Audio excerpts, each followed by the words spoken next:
Tim SAR gabungan mengevakuasi seorang pria bernama M. Matoni 25 tahun, warga Menggala, usai dilaporkan tenggelam di Sungai Bujung Tenuk, Jalan Raya Gunung Sakti, Kecamatan Menggala, Kabupaten Tulang Bawang, Selasa 8 Juli 2025.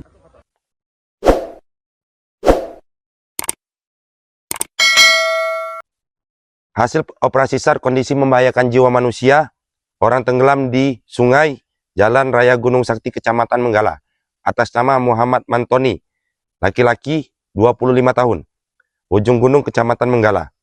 Ditemukan pada pukul 01.43 waktu Indonesia Barat, dalam keadaan meninggal dunia sekitar kurang lebih 15 meter dari titik yang diduga jatuhnya korban.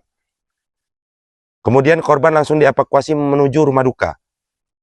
Dengan telah ditemukannya korban, maka operasi SAR dinyatakan ditutup dan unsur yang terlibat dapat dikembalikan ke satuannya masing-masing.